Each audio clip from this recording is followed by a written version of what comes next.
Ce matin, nous sommes encore là. Comme des enfants.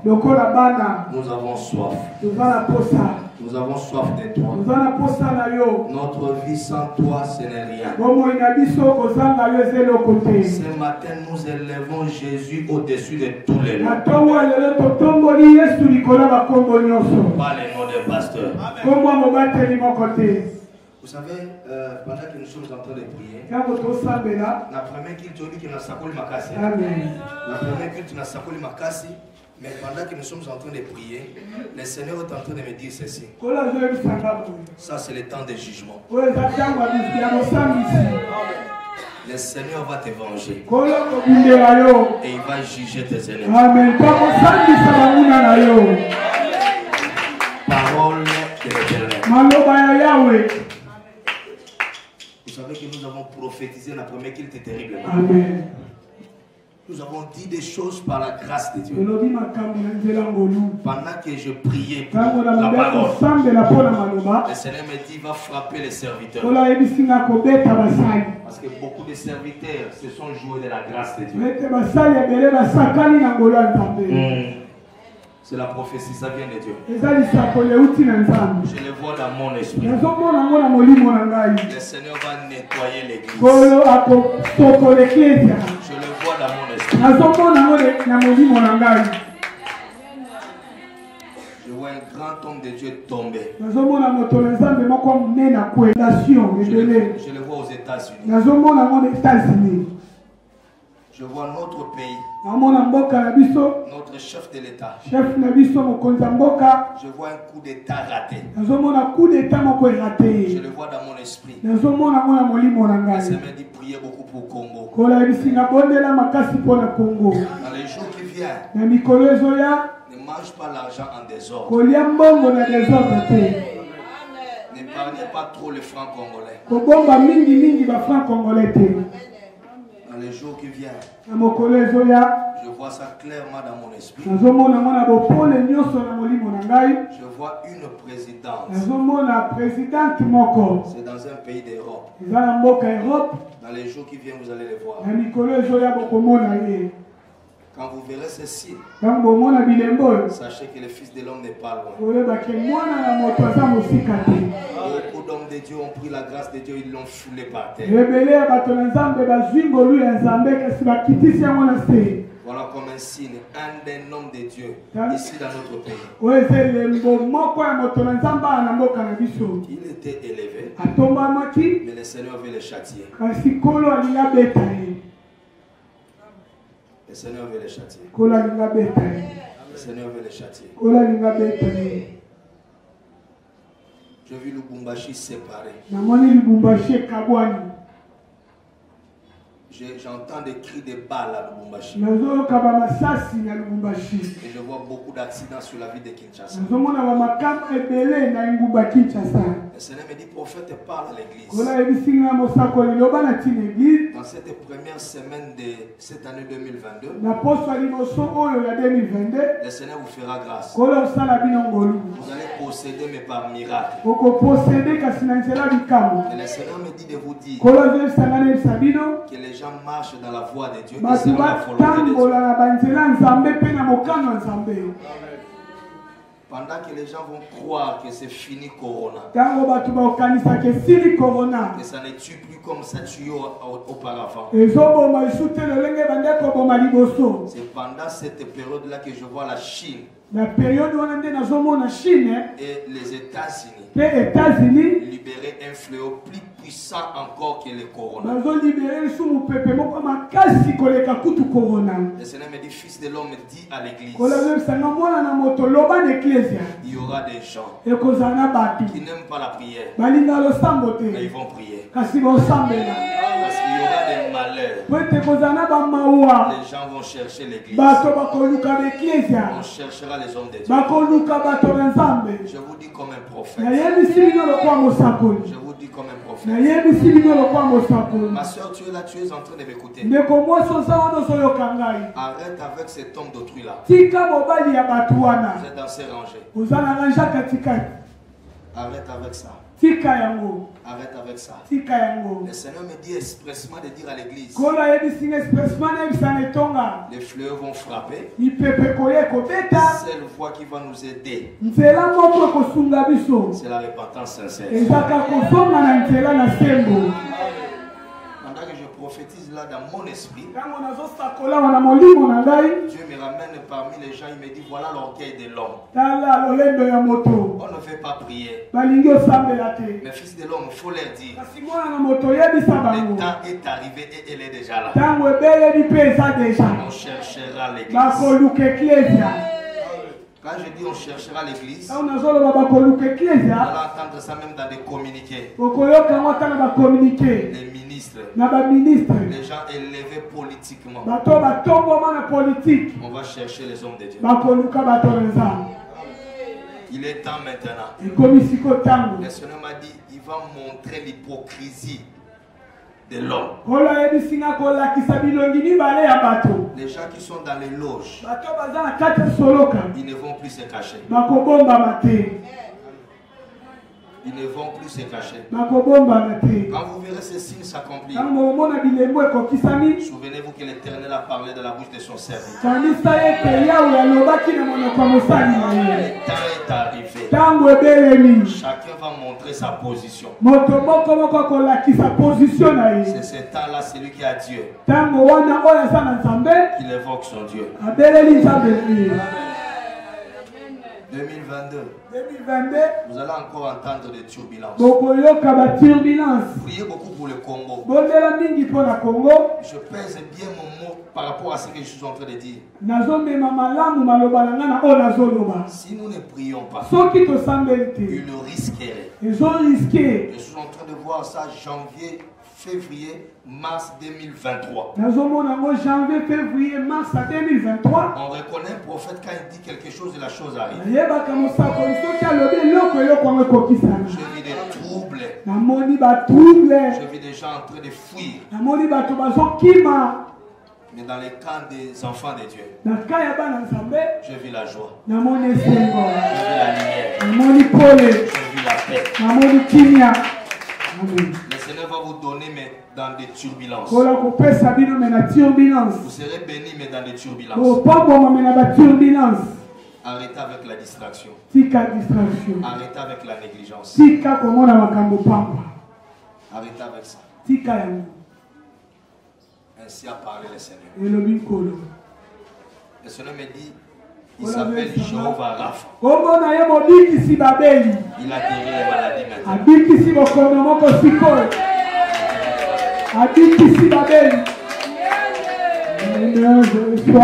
Ma soeur, toi à qui on voulait jeter les mbassu,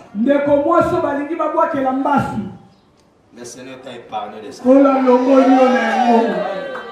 Amen. Ainsi a parlé le Dieu des esprits. Père, nous te disons merci. Nous recommandons ce moment entre tes saintes mains.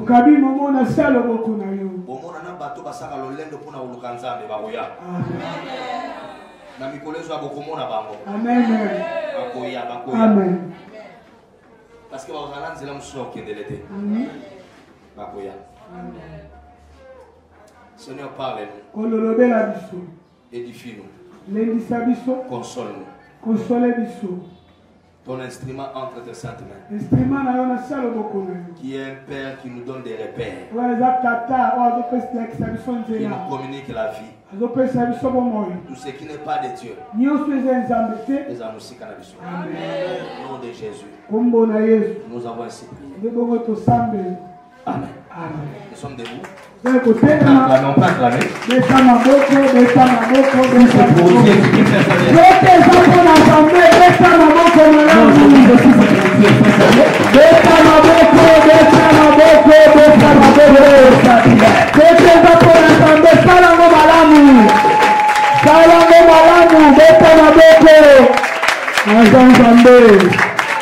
Amen.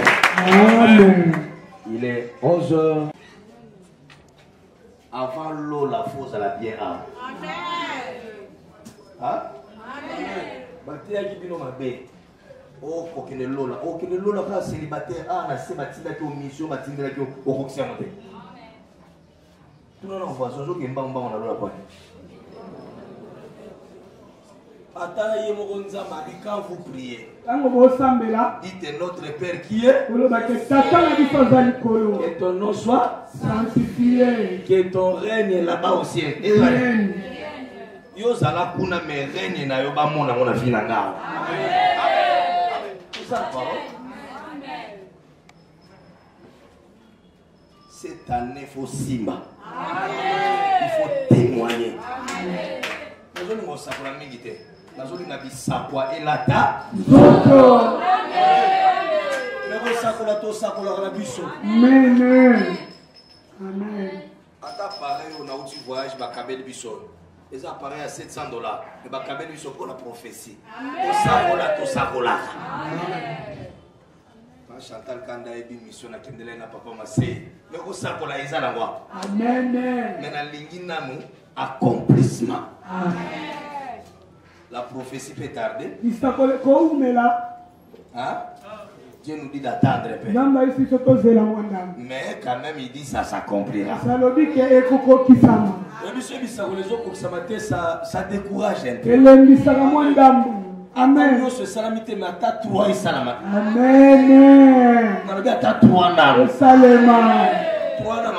Mariage Amen. Et puis moi là, aussi ma femme. Amen.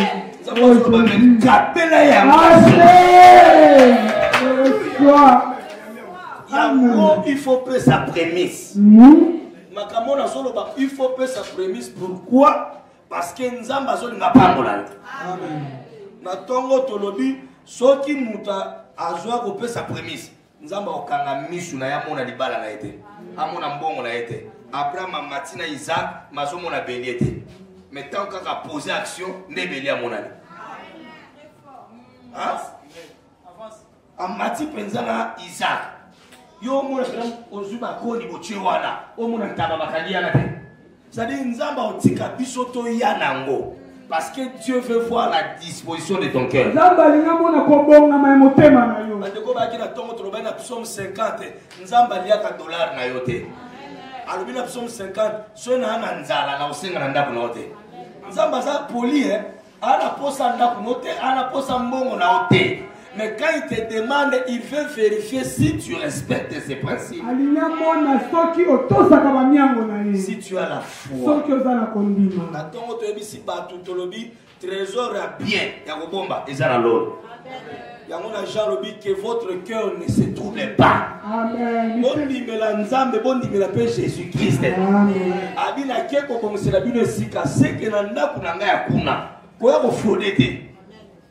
Mutunyo sobe toza awa ozana banque na ona lola c'est que non m'aura semé il est moissonnera.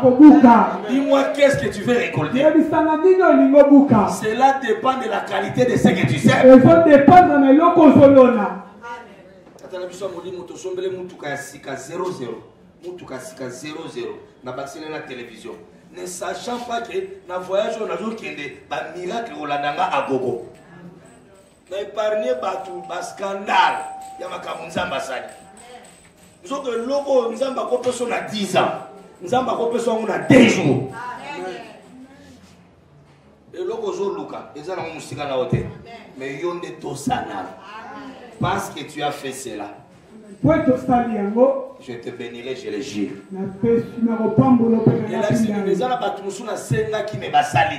Mais toi, Abraham, parce que tu as fait cela, je te bénirai. Attends, tu es prémisse. Tu ne vas pas demander mon côté. Amen. Tu vas pas faire ça. Tu vas pasteur na ba bonga. Ba sacrifice au mana osala yo osala mote. Biloko ngana opesa yo opesa te. Amen. Tango opesa fo moteme soir. Amen.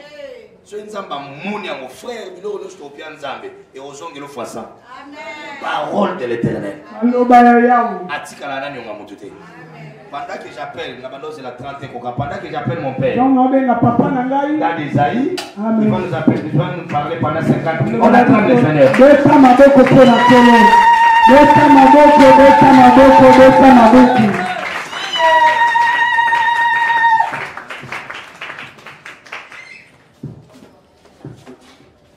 Dieu vous bénisse. Que Dieu vous bénisse. Et je suis content de vous voir encore ce matin. Aujourd'hui, tu es dans une jolibilité pour moi. Aujourd'hui, tu es dans une jolibilité incroyable.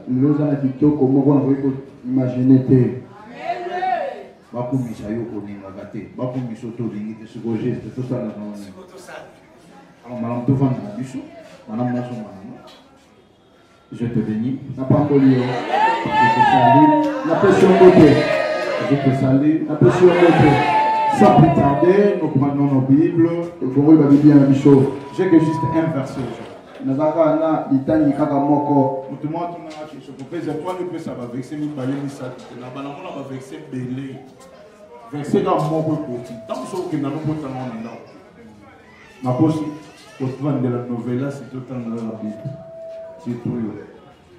Galates chapitre 6. Galates chapitre 6. À partir du 4e verset, verset 4 jusqu'au 7e verset. Qui est dans le 7e verset. Galates chapitre 6, verset 4, qui est dans le 7e verset. Galates chapitre 6, verset 4, je lis au nom de Jésus. Amen. Que chacun examine ses propres œuvres. Et alors il aura sujet de se glorifier pour lui seul. Alors il aura sujet de se glorifier lui seul. Nenakoye aposala na libaku malamu ya komitombola toko sepela pona ye moko. Amen. Amen. La lecture est continuée. Et non par rapport à autrui. Et non par rapport à autrui. On sepela pona mutu mususu pona ye moko. Amen. Car chacun portera son propre fardeau. Car chacun portera son propre fardeau. Peut-être moko na moko akomemaka mikumba. Que celui à qui l'on enseigne la parole fasse part de tous ses biens à celui qui l'enseigne.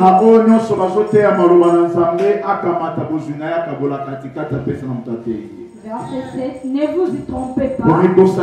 On ne se moque pas de Dieu. Ce qu'un homme aura semé, il le moissonnera. Amen. Amen. Acclamons très fort.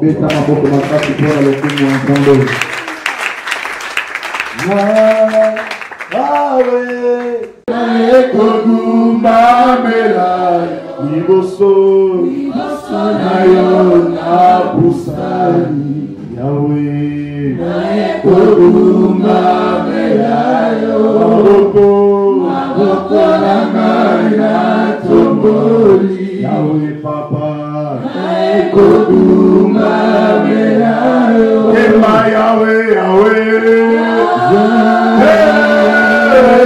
Yahweh, Koduma Melayo, Ema Yahweh, Yahweh, Yahweh, Yahweh, Koduma Melayo, Iboso, Yahweh Papa, Koduma Melayo, Maboko, Namaina Tomboli, Yahweh Papa, Koduma Melayo, Yemba Yahweh, Yahweh, Yahweh, Koduma Melayo, Yemba Yahweh, Yahweh.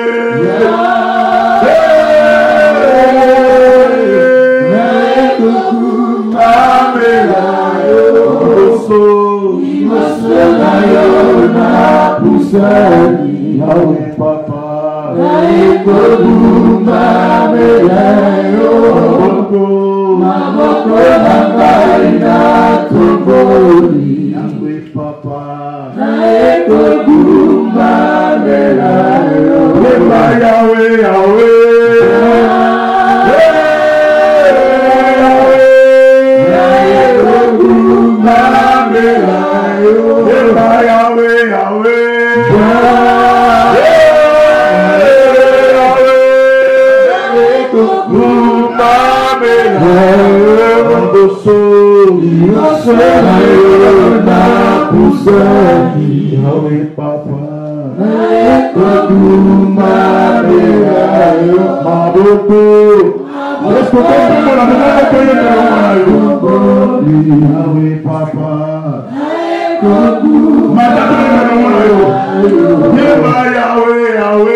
Je bénis le temps au Père pour la grâce. Malgré la semaine n'était pas facile. Et beaucoup sont tombés malades. Beaucoup sont morts. Les accidentés ne manquent pas. Mais le temps de Père nous a donné la vie. Et je suis fier. Quand je me dors et je me réveille, je vois que je suis en bonne santé, je bénis toujours le Seigneur. Parce que j'ai toujours dit, nous sommes les rescapés de la mort sous le sommeil. Nous sommes les rescapés de la mort pendant le sommeil. Parce que nous sommes victimes de la mort. Ma maman est morte sur le sommeil.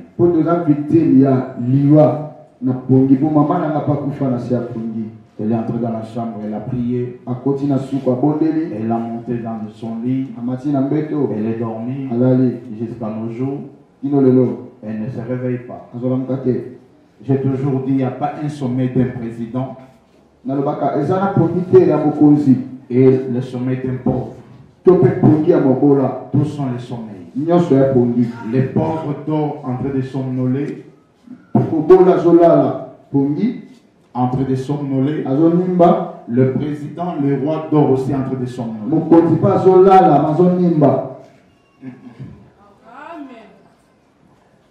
Les pauvres en train de somnoler, en train de ronfler. Le président somnole, dort en train de ronfler. Parce que c'est un humain. Mais béni soit l'Éternel qui nous a donné cette vie. De nous avoir encore accordé la grâce et la faveur. Le milliardaire meurt. Le milliardaire meurt. Le riche meurt. Et toi et moi, sommes embêtés. Je vais dire que pour m'acclamer très fort.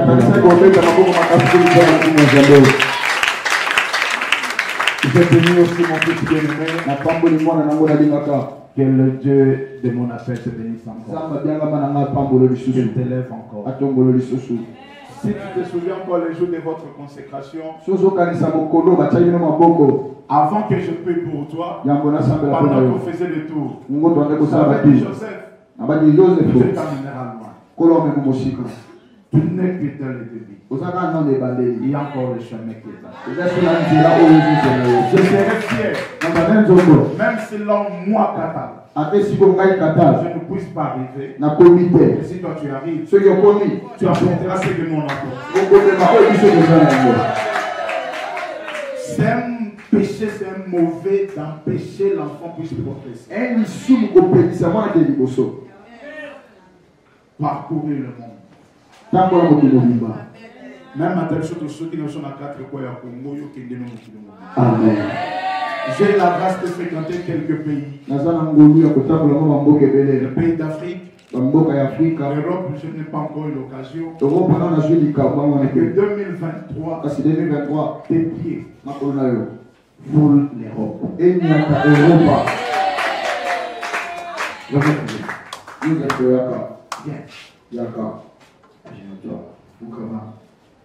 Je déclare, prenez-moi cette image. Avant le 31 décembre 2023, Joseph, et tu fais des va-et-vient en Europe. Si j'ai un Dieu vivant, ce n'est ni par les sentiments, mais l'Esprit de Dieu me dit de te dire, j'ouvre pour toi deux portes. France, Allemagne. L'année prochaine, prépare ton passeport. Tu te demandes par où commencer. Ce n'est pas tes pensées. Mais le Dieu de mon appel amène et que cet espace-là soit favorable.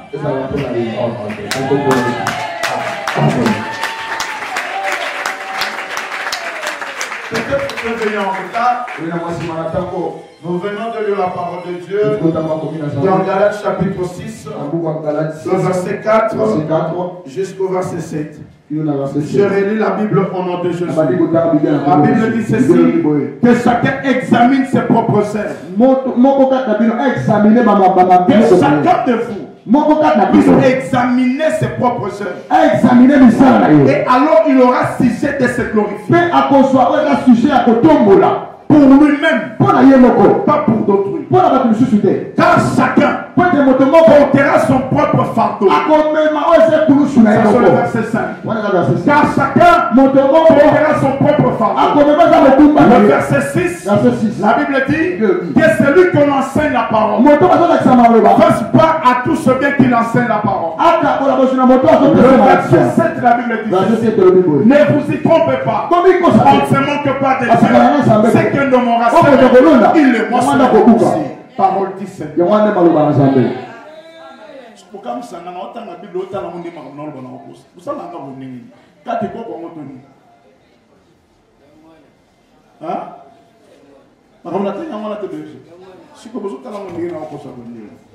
Je dis parole du Seigneur. Je suis en train d'ouvrir un petit thème ce matin. Notre thème principal, c'est la prémisse. Mais ce matin, je suis toujours dans les prémices. Mais mon sous-thème est intitulé Non Sobola Monaï. Amen. Il y a dit c'est la réunion sur les années. Voilà. Rappelez-la quand on chaque fois. Examine-toi. Et tu auras les sujets de tes glorifier. Sur le coup, la deuxième des choses, la Bible dit ceci. Car chacun portera son propre fardeau. Laisse-moi te dire, le fardeau que tu as, personne ne peut prendre ça à ta place. Les chances que Dieu t'a donné, je vais insister, le terre que Dieu t'a donné, le fardeau de ta vie, maintenant tu dois supporter ça. Personne ne peut t'aider. L'engagement que tu as pris, c'est à toi de supporter ça. Personne ne t'aidera. Personne ne peut t'assister. Et après avoir réalisé cela, tu vas imaginer et tu vas réaliser que tout ça, c'était mon intérêt. Amen.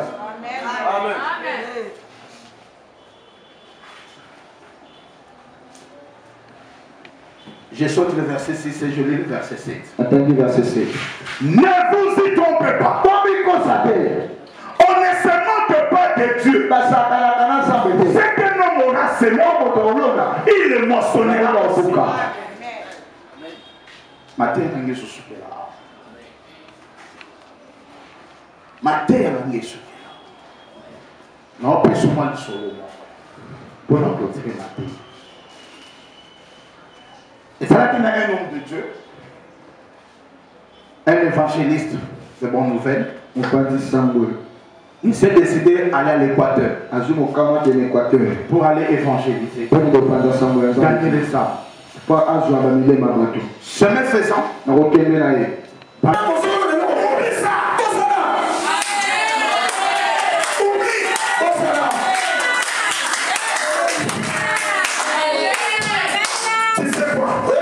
la façon qu'il était habillé aujourd'hui. Sans moi. Il y a des pour maman qui sont là, c'est un coup sur la sana. Au Nico. Attends, l'uniforme là. Pilote l'uniforme. Parce que tu m'as donné la chemise. Ce que tu fais pour nous, c'est ton intérêt.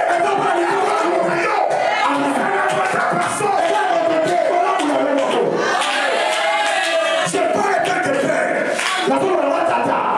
Non, c'est ça pour l'homme. Et tu donnes. Et tu ne donnes pas. C'est ton intérêt. Mais toi, je te promets, 2900. Écoute-moi. Amen.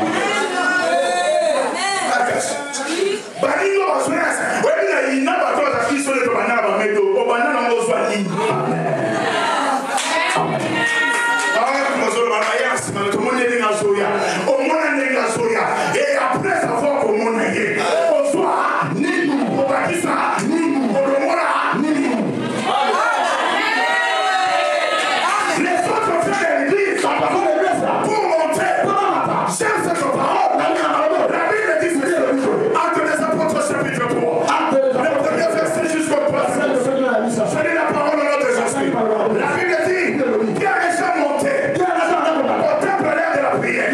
Bible dit ceci.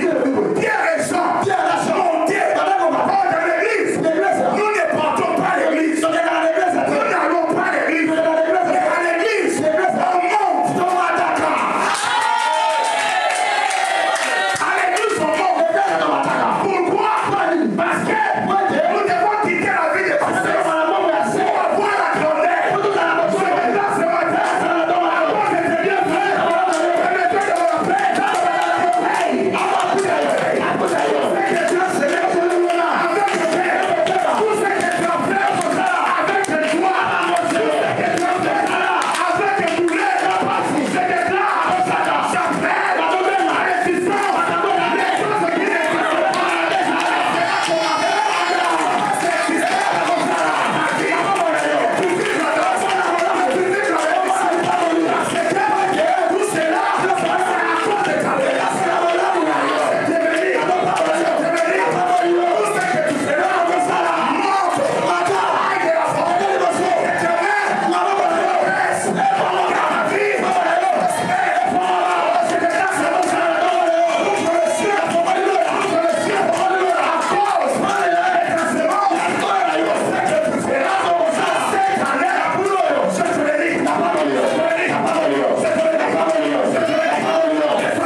Joseph baname restaurant baname de basaba baname de basaba soki na satata soki na nansa je dégasse ce matin bamuna na yo bakufate mais on sait qu'en train de regarder après ça on va malade mort yes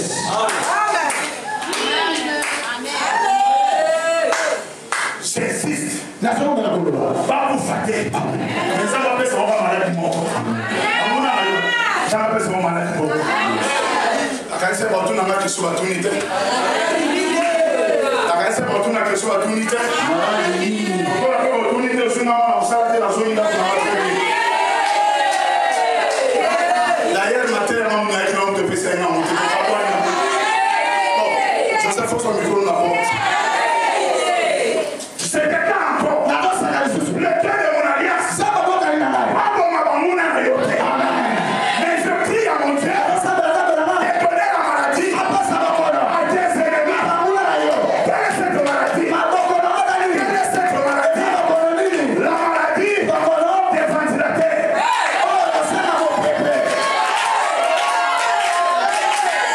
Et la maladie nous sur la vie mais ventilateur.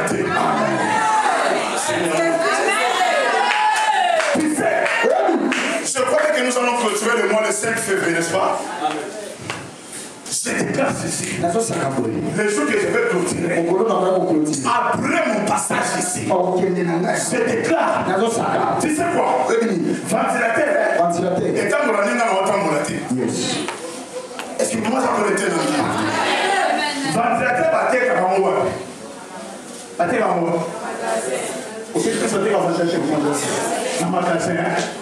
Mutunda gesani asomi asani amenyango oya yiko sana lepeka opa nyana na wana maboko okay na watu wa otango na wapi otango na salon hotel na kweli na place ni je déclare ceci na yosa que tes ennemis que mon Dieu aille dans un magasin qu'il achète tes ennemis et qu'il les apporte jusque dans ta maison jusqu'au point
Amen.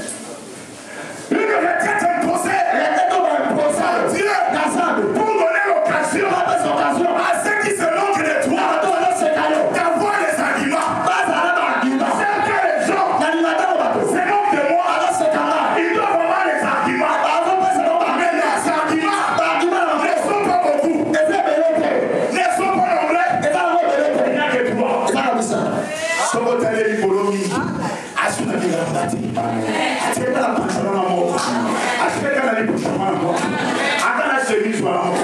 Tu n'as pas tort.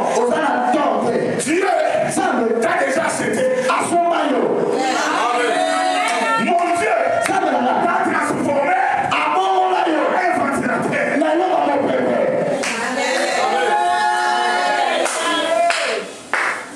Il t'a posé au coin. Tes ennemis là.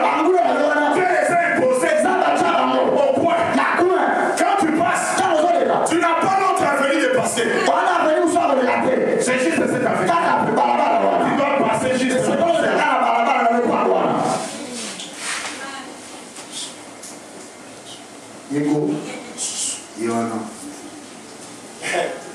pour nous, maman pour nous à l'équité. Si on voit déjà maman pour nous à l'équité, c'est que pantalon fait une toute affaire à ça. Amen. Amen. Amen. Mon sous-sous, tant que les gars, tellement sorti qu'elle a les boutons à jaune. Donc, elle renaissance avec Pascal Moukou. Yes. On peut demander, tu vois. C'est pas grave. C'est pas grave. Dieu se salue. Dieu se salue. Vous en faites pas. Pas autant dans l'eau à toi. Au sein de nous, nous avons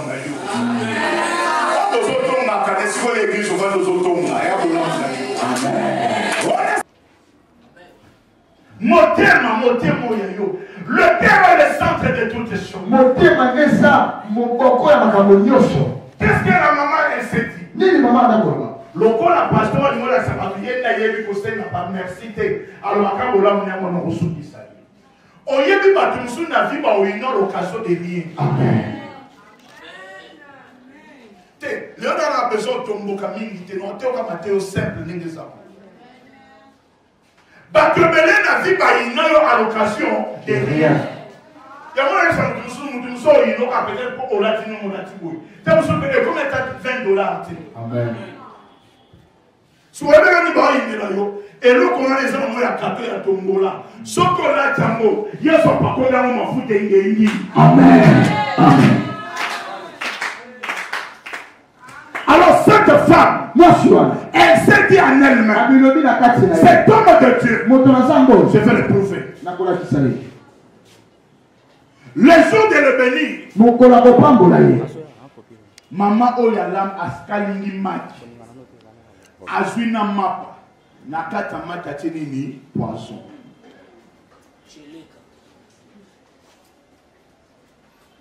Azuina Maki, Ache poisson. À ça, donc, ici, n'a pas. Dimanche, qu'il te dit, bon, il y a un billet de prendre le pasteur pour pasteur qui est de lobby. Maman, pas, il n'a pas. Après, c'est n'a pas. Tant que soyez en mode pour ça, pasteur. Pasteur a télé, c'est maman. Ah, et vous sunanga, nan c'est là. Mais nous sommes les ça. Vous l'avez. Et quand il merci, papa, pasteur. Pasteur, là, je peux m'apprendre à acheter dans mon panzi. Vers 4h du matin, 5h, il s'est réveillé, il a prié, il a pris ses bagages pour préparer son voyage. Ils ont prié ensemble. Ils ont prié avec le pasteur qui l'avait reçu. Et il est parti.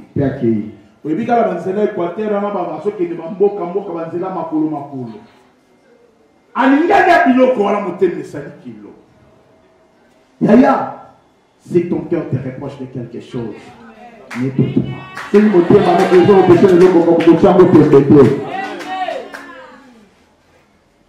Aligné on ça va. Na poussa na mboka o esa liboso, après je vais manger. Nde na kolia. A komi na katikati ya zam. Vers 8h 9h, en face de lui deux garçons. Liboso na batumi balé. Yaya Naleki.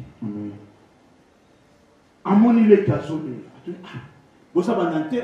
Tofana na mboka oyo boya. Mboka na wuti ba bien mboka no wuti. Nde tozo kende. Siko bo wuti ate to ki mboka boye tozo nsiko mboka na biso. Nini le kinaso ba te azole la nzala. Pasteur te. Nazana maki na lipa abimisi apesi bana bo savalo kwa bomeli. Tozo na mboka za pemeli bomela mai. Baye na mboka na bana batu ba meli mai. Babali ko sanza basanzi ba omi bale basani ni bakufi. Avant que vous soyez tout na banu boleni babi tatoyo apesi biso maki na mapa. Bakamati pasteur, ubula pasteur, batuti pasteur.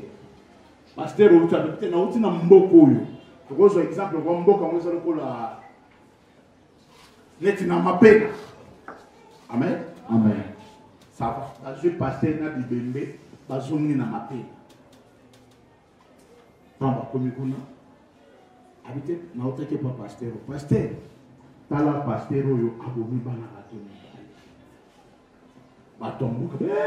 Pasteur yo sobola muna yo batu bakuni ko beta ye, ya ko beta ba beti. Alors on pose la question, pasteur. Comment ça peut se faire? Tu peux tout aider. Il a dit ceci.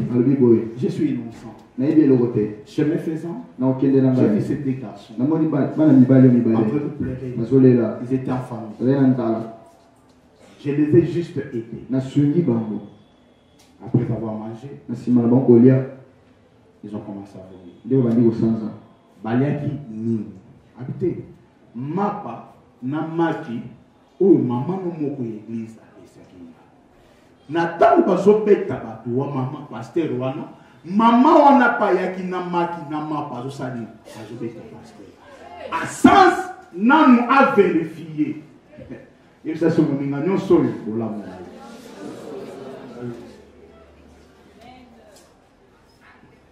bibembe mibale balalisi wana bafiniki maputa. Tango pasteur ayokani abaliaki maki na mapa. Mais maki wana mama mantingi nde mutapesaki.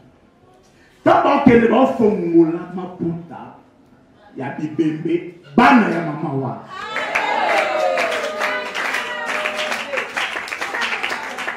Tango soba na mama bano bana ya nani. Atala mema matingi bana na yote. Mato yo pesaki na mapa. Bien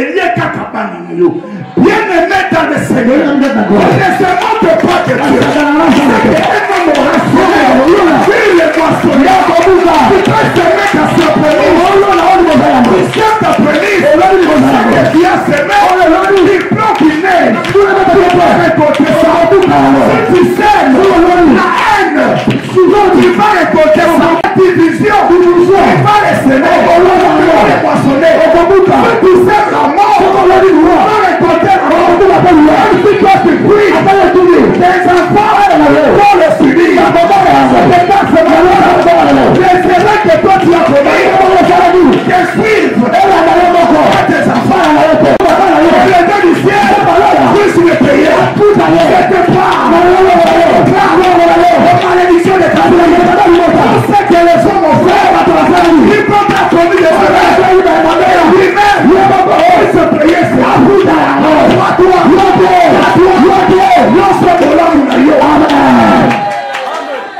A ton principe prémisse l'église, et je lui dis,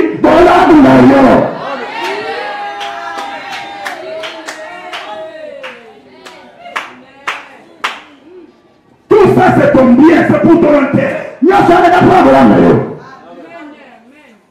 Pourquoi la jalousie? Si tu n'as pas le don de partager, si tu n'as pas la grâce de donner, ferme ta bouche.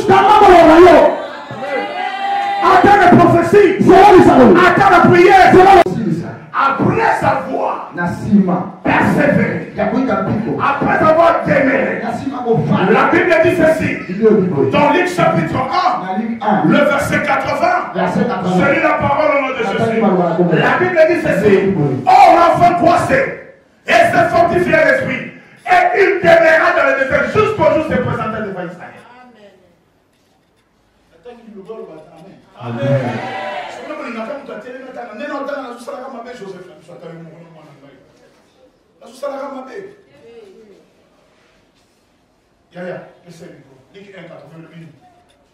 Or l'enfant croissait, ok. Or l'enfant croissait et s'est fortifié en esprit, et il demeura dans le désert jusqu'au jour où il se présenta devant Israël.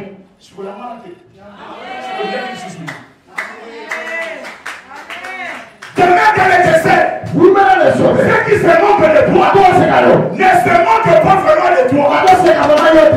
Tous ceux qui se moquent de toi ne se moquent pas vraiment de toi. Ils se moquent de ton Dieu. La Bible dit ceci, ne vous y trompez pas. On ne se moque pas de Dieu. La Bible dit ceci, ne savez-vous pas que vous êtes de Dieu? Si quelqu'un se moque de toi, c'est-à-dire se moque de ton Dieu. Dans nos âmes aussi, sur la carte à retraite en bas. À missionner, nous avons sonné sur nous. Sur notre aux âmes sonné. Moi, je suis sonné au salaire des avocats. Nous avons des moukolos sonné sur nous. Tata chichi. Tata chicha sur la bête en PC dans le lingala mamoko. Moukolo chichi, nous avons. Je suis en train de dire. Ha ha ha. Nzambe. Amen. Nzambe. Ok? Ha ha ha. Nzambe. Amen. Tu sais quoi? La première des choses, en sortant, Dieu fera de toi avec ton pot là, le pot que tu as. Le pot que tu as va d'abord changer. Mais bon, nous akenda. Le quoi pensa mbasa le molo côté on a kobi koso ngana nute. Amen. Nzamba songi sanga ba ni musala na ye. Ba yebela ye kombobo takate. Osomona se ni mulelo kwa conteneur. Amen. Songi nzambe pandi. Amen. Nde 8 ans de mariage abota katika kaka le fond tala ngala tablo on de simba kete. Webi ngala ni makana la tablo ko simba ngate poise. Amen. Yondo monike simbite na nzoto na simba te na nzoto na ngie simba. Amen. Alléluia. Tala kana na sala na ngambe na onde na sa. Nyoso na laka ke simba. Amen. Amen. Amen. Ai baba tenu suna vie. Ba ko chongo batayo na kata ya vitrine oteka. Ba wele lipe. Amen. Seigneur ba zoko ye, Seigneur ba. Amen. Amen. Zamba zwishi koyo. Abandi songi na obi maka boloko liposo batele oyebi siko ventilateur na bendo salate na ebi na ko sente ventilateur va na ko yango o constater longo na quartier wana batonga bino trop na quartier wana mais bino bolongo ba basala ka wana. Amen. Seigneur tu vas. Amen. Est-ce que constater mo bon bango babala te ba senta bango synthétiser Babotela wana. Sophie na mwana na tata na ye, Mireille na tata na ye, mwana na mwana na tata na ye. Na yende adi sene akolo kacho yo. To yebi tuna ka livre. Ya livre buzoba. Amen. Amen.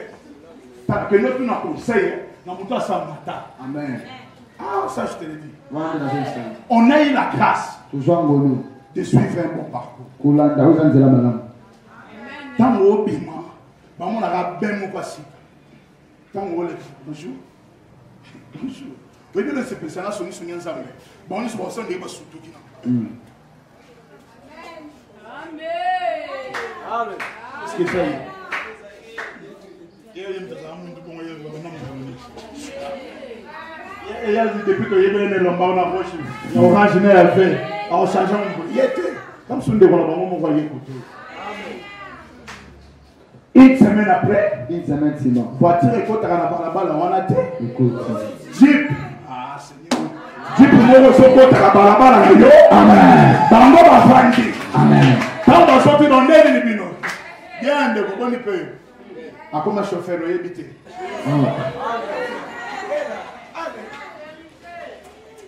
À comment chauffeur. Dans les autres, nous avons tout dit, je suis battu.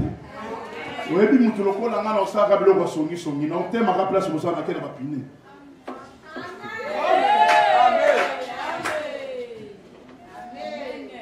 S'il vous plaît, est-ce que moi, je vais t'accorder pour fonctionner dans le pays? Voilà. Veuillez que nous soyons ça, nous monter ma passe. Amen. Une semaine après, 2 semaines après, au compte canadien, au Bima Kanango, ventilateur et Bani Moussala. On dirait que nous on dirait que ça va pas mourir. On dirait que ça va changer. Si quelqu'un va faire la bango, on est malade à ventilateur. Si quelqu'un va comprendre, on va commencer à faire la bango. C'est l'an 2022, 2022, c'est après-midi. Si on devrait aller au Sala, et quand il y a si t'as le candidat, quand il y a un pied au Sala, un acte de foi, un acte de foi, il faut qu'on ait la yama. On va aller comme on a ça. Amen. Amen.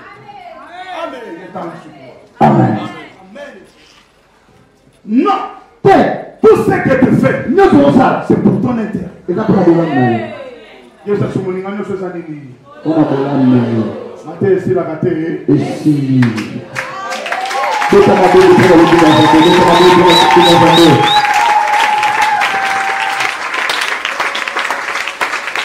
il faut savoir honorer le Père. Quand tu honores ton Dieu, Dieu va t'honorer. Nous sommes tous à la haute. Dans la l'église. Vous imaginez quoi ça va? La fin de l'église, à Oson, dans la Kramanique. Pour nous, il y a haute. Je pense à 12 000 francs. Pour nous, il y a haute. Rappelez ce moment où là, il n'y a pas de moto. Comme tu nous as dit, il va bien avoir un choc pour moto. Yo ya kala mutu kana yo kotika ugomoto la conférence na mapote Timothée va passer l'idée va passer pas bébé aso pote ce que piso de la famille va on va le donc elle continue technique kala les heures à prison na ça kana c'est ma quel mon père reste à ça parce que nous va faire de boka moto il va passer l'idée de famille voilà ba moto ugomoto to se do na o sex na laisser tout ça là il y a une confiance pour le son du monde. Amen. Mais ce que nous faisons, tu t'es mis à jusqu'ici, risquer même ma vie, pour ton intérêt. C'est pour ton intérêt. Je prie mon Dieu. À-tu pour voter. Amen. Dieu te bénisse. Ami Oyo, n'a besoin d'en parler de l'occasion. Ce qu'on nous sommes au sale, qu'on bat dans le monde, c'est pour l'homme. Ceux qui peuvent capable pour ça pour l'homme. Ceux qui peuvent capable, il y a un seigneur côté qui a peu pour capable. Pour ça, il dit pour l'homme. Joseph, n'a vu ma vie? N'a fini mon. Ceux qui posent à la Kalokuta, il y a un côté qui a monté, continent, il y a un ceux qui s'y ceux qui peuvent couper sa enveloppe après mise sur le soir quitté. Il y a un coupé ça comme on sous-souté. Mais na sous comme on nous a dit, nous sommes allés, on va montrer à Boyoka. On va salé là. On va ça.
Et ça la prend dans le et vous ça la paix pour la monanga. Élève ta voix, prions au nom de Jésus-Christ. Toma muumuro tusambiri akombo Yesu.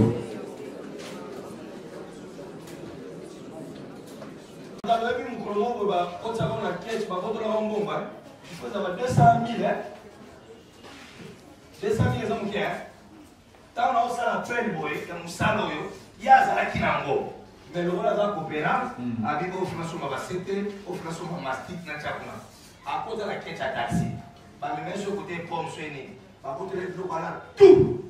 Il y aura une faveur bizarre. Alléluia. Hier, ça n'a pas marché. Je les ai dit. Mais dans 4 jours, va y fonctionner. Va y fonctionner. Va y fonctionner. Que les portes qui étaient fermées la souffrent. Je bénis ce tour. Elle est ordinaire, mais par ma prière, elle devient extraordinaire. Mais qu'elle puisse revêtir les surnaturels. Et la puissance est et localiser mon Mario. C'est naturel. Mais tant qu'on peut utiliser et là, tantôt pas surnaturel. Sinon, ma parole, tu ne mourras plus. Tes enfants ne mourront plus. Les relations ne bandent Robert Baté. Mon salaire ne bandent Robert Baté. Rien ne sera détruit. Rien ne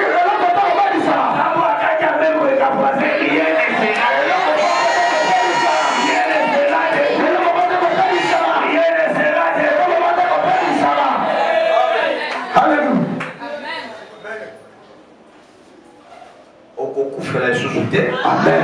Et Gobé va les sous-soutés. Amen. On ne te volera plus. Tu ne perdras plus. Amen. Dans la maille, on a mon lioué kata. Au bal, on a moi, soit on a monté, mais on peut les moto. Chef, on a monté, mais on peut les moto. Amen. On a monté, mais on peut les moto. On a monté, mais on peut les moto. Réellement dans Joseph, il y a une chanson. Amen. Joseph a mis ma prison, Ndoto n'a été. Il faut interpréter Ndoto et chanson. Natindio qui l'écoute à la roi. Amen. Amen. Il y a semaine les autres bandades dimanche à l'élo. Kende Simba. Amen. Kende Bonga. Amen. Kende Simba. Sinon ma parole, ainsi parle le Seigneur. Ni mort, ni stérilité. La mort dans le cas de tes ennemis. Amen. Si on doit jouer, tu vas voir qu'il a un PC. Et rater de yo. Mais tu peux le moukoussa. Vous avez 3 personnes. Vous avez la base. Au un peu partout. Vous avez 3 personnes. Yes. Sur la mission, vous avez 3 personnes. Vous avez la base. Jésus. Bizarrement, na kokwanzana et bandi pe obimisa ba symptômes ba biloko moko. Jésus. Les gens PCD raté. Amen. Dès que raté on a ils sont en place et route. Amen. La place est route pour na eso ngana ba dégâts. Amen. Amen. Que bambo moko ngo simba la semaine au ratam na maboko no ka pembeni ya. Semaine o ibandinde lelo. Lundi na we bandinde lelo. Amen. Donc aujourd'hui mana porte wana e raté yote. Amen.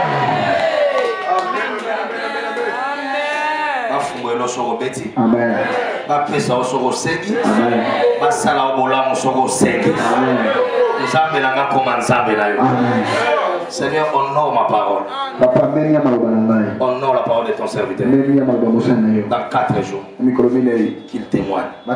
Et le dimanche, il amène les témoignages de la guérison, de la restauration et de la faveur. Au nom de Jésus. Amen. Voilà. Voilà.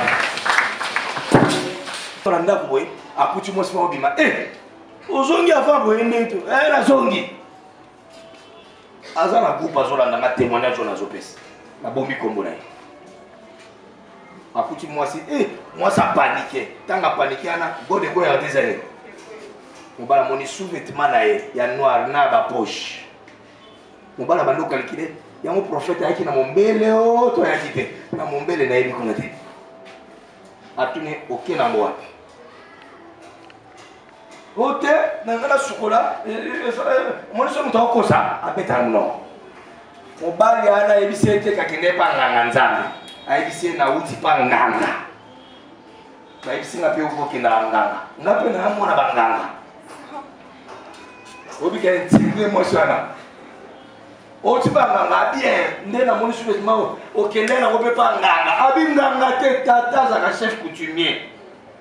Joka tata moi ça dans chef coutumier. Asenga ki alobi poto lamba mobali no bien, yaka na sous-vêtement na o ya lataki. Ou à cicater, ou ça lati à déposer. Il y a un de conseils. Qui a dit Amen? Amen. La mouka la 0 heure, la mouka la 3 heures. La 0 heure, simba moulagina mungo. Banda ko saka malamu pona yo. Pona bana na yo. Pona famille na bino. Muto lingaka bolamu comme les saka. La mouka sur la 3 heures. C'est la même opération. Parce qu'il y a 3 heures, batu nyonso fiancé akala, chéri akala, muto mabe akala. Koko moka ndoki alobela o mabe. Banda ko anile makambo wana na 3 heures. Na mai na mungu. So ko silisi na 3 heures alelo. So sala na 3 heures alelo, o se utiliser molende. So ko rater 3 heures to 0 heure, la lisa. So ko rater lelo o la lisa. So ko rater opération moko na o la lisa. Loba amen. Après aux hommes il y a place au tekaka, place au salaka, au sanction na mungu wana mai naturel, au minéral choses naturel, au sanction au bois qui asperger. Na napu na chambre bois kana ba kwamie, bois kana ba entrée, na napu na fenêtre, na entrée principale bois. C'est pour ça na ndoki na lopango wana au. Amen. Soki mutu moko yaka alia ko cesse ako. Un bon attendeur. Un bon attendeur. Nous avons pas la la semaine aussi ça vous sera beau. Tu viens d'aller la signer. Amen à les accompagner dans l'Apocalypse. Son nom est Amen. Ça dit tant Amen voilà c'est son nom. Et puis Amen à l'exi et ça la mandingo lobiwana. Je reprends que l'Éternel te bénisse. Que l'Éternel te garde. Piège nyoso na mona ki nzela. Et longwa.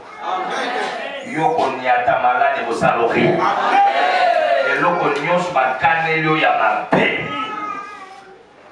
Et zongi la maman. Et mon ex papa peut s'édifier dans ma case. Li parena makina e bomele ka bana na e.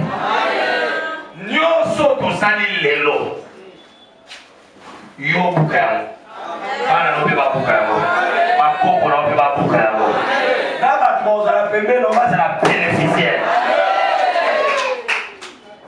Il pas molo na libérer la semaine au et raté au dé. Tu vas mettre pas fumoli. Tu vas se qui va passer. Rien ne sera perdu, rien ne sera détruit. Les gens vont m'aller mais mes amis cassés, rien ne sera perdu, rien ne sera détruit. Moi quand on s'appelle la bougie on s'appelle voilà. Na semaine la prière à papa dit banguna musuma kufate. Ah, maintenant la sambeli. Tu vas à ébélé. Bangonyo suma kufa tika la tamo koto mibale. Na appelle la tina ti bomo la place na omata. Attends la cimetière va voir bisa te. Amen. Elle mosu banguna maleke belé. Ceux qui sont mon abord multiplié sur la stratégie. Il y a ceux qui ont 10 va kufa 8. La série qui va kufa 9. Moko anatika ebangisa bongo la motema. Batu bakane lo mabe. Batu bakane lo mabe. Batu bakane lo mabe. Nzambe bakane la ba. Nzamba jire na yo et puis apambola yo. Ane o kota mona vitesse. Ane o kota mona alliance. Okosanga mbongo a prémisse te. Salaire ya mbala o eza yo teza ya nzambe. Lokola nzambe mutazo so yango. Nzamba futo les restes. Sois béni, sois guéri, sois réconforté, sois consolé au nom de Jésus. Amen. Mettez nous à ma confiance. Donc, nous allons dimanche, on va avec une deuxième culte.